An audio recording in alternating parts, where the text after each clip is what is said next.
Okay, so today we're up to question number 11 of 20 questions, 20 days. Today I'm going to discuss what the advantage or disadvantage is of buying versus renting. So as being a home buyer, there's a lot of things entailed, a lot of responsibilities, commitments, and obligations. So just be aware, when you buy a home, it does have a lot of advantages. It does have some disadvantages. Let's start with the advantages, and then we'll get to the disadvantages of buying, and then we'll turn to renting versus buying. If you buy a home, the advantages are that homes did appreciate in value over years. Now, we can't predict how much they'll appreciate every year, if they'll appreciate every year, and how much percent they will appreciate. We happen to be fortunate enough that anybody that bought a home in the last 2 years, nationwide, across the board, had the home appreciate in value. I think so anyway, based on the analytics and data that I researched, and some places went up to as high as 20% year over year for the last 2 years, which is unusual because the average capital gain on appreciation on a property is like 4%. That's more a realistic number. Now, we don't really know. There's a lot of reasons why it went up so much. Obviously, I don't know if that can be sustained, and it's not something a buyer should expect if you were to buy a home now. But however, if you take, let's say, 10 years where your property appreciated 4% year over year, that's a 40% gain. So that's not a bad deal. Besides that, when you make every monthly mortgage payment on your home, part of it goes towards principal, part of it goes towards interest. So you can say and think that a part of interest that you're paying actually is thrown out totally in the garbage. I'm going to get to that part soon. It's not exactly that way, because you might be able to get some tax write-offs and or deductions if you earn enough money to take advantage. It's also called or known as a home mortgage interest deduction, or HMID. So if you're paying interest on a mortgage up to $750,000 in US when you're married filing a joint return, if you're filing separate, it's up to $337,500.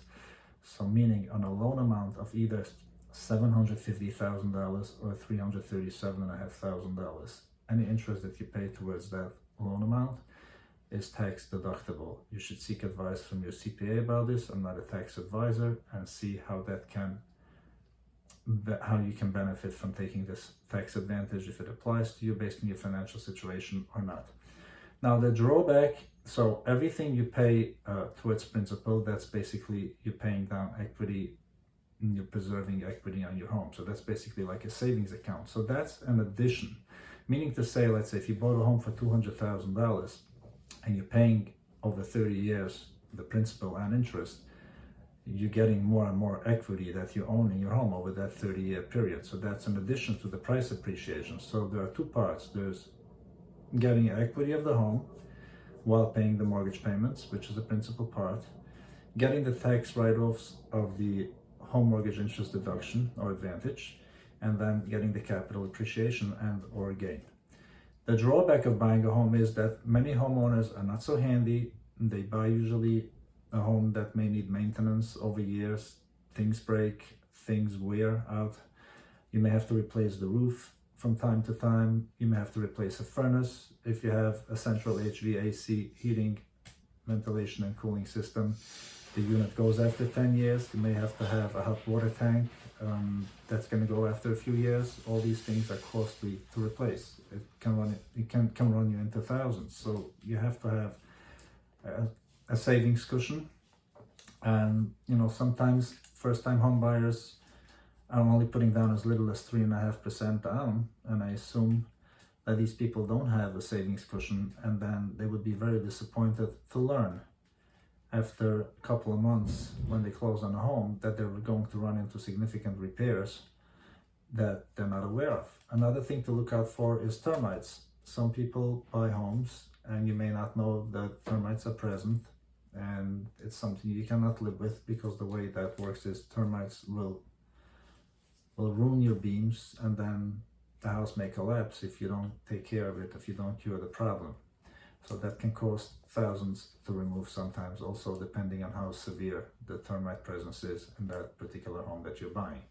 So you may want to make sure to do everything possible to avoid this, and this is by doing a thorough home inspection. So do your research on whichever home inspector you hire to make sure that they're doing their job right, they have good ratings. Sometimes your realtor may suggest somebody based on his experience and knowledge. However, if you don't feel comfortable, you can choose one of your own based on your research. Just make sure it's inspected thoroughly and that you're not heading for disaster. So these are the advantages of buying a home as well as the disadvantages. Now we're going to talk about renting a property. When you rent a property, the advantage is, you're not going to have to repair anything. Most of the time, the landlord is responsible for any repairs, whether it's small or significant. The landlord does take care of this.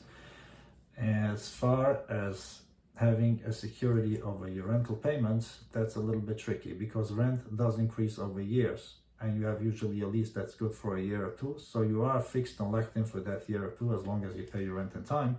However, should your lease expire, you don't know what you're up for. Sometimes the landlord may sell your home, they may raise your rent, and rents do increase over years, as opposed to a mortgage payment where your mortgage payment remains the same, although you're going to have maintenance costs and your insurance costs and other carrying charges may rise, as well as taxes, because the assessments are going up as values appreciate. Usually the assessments are going up accordingly, and the expenses of running the city, from which they collect the fees from the property taxes, does go up over years, so you have to take that into consideration as well. But I think most of home buyers, the majority, were happy that they bought a home, and they saw returns over years. Now that return, you cannot always know when and how soon and how much it's going to be. Neighborhoods do change over time as well, so you have to look at the trends of the neighborhood. You can never predict what's going to happen in 5-10 years. There is trends in real estate nowadays, just like in anything else. People are just more used to make drastic changes and quicker changes than they used to in the past. So the transition of buying and selling property, I think that in the environment we're living now, where people are more used to change things more frequently, I think the real estate trends may change more frequently as well, along with the lifestyles that people have. I hope you find this information helpful in making an informed choice about buying your home. Just so you know, I did some analytics about who the first-time home buyers are and what age group they are. I came to the following: the average first-time home buyer in the US is about 34 years versus a Brooklynite home buyer that's about 37 years. And I think the reason behind this is because nationwide, generally across the board, home prices, the national average is like $350,000, $400,000, $450,000, whereas in Brooklyn, the average home price is $900,000. It's a high-cost area, so people have to be more financially settled. People have to be more confident, more determined, and so that's why I think the age group is lacking a little bit in terms of age, and they're a little bit older when they buy their first home. Now, the other thing is that 61% of home buyers account for first-time home buyers in the US. Thanks for watching this video. I hope it helps you with all your information. Enjoy your weekend. My name is Yaakov Hershkowitz with First Class Funding and MDR Real Estate Group. Please feel free to DM me, comment, or ask me any questions via voice or text or email 646-339-5358, 646-339-5358. I hope you have great plans for this weekend. Happy Hanukkah once again, and have a great day.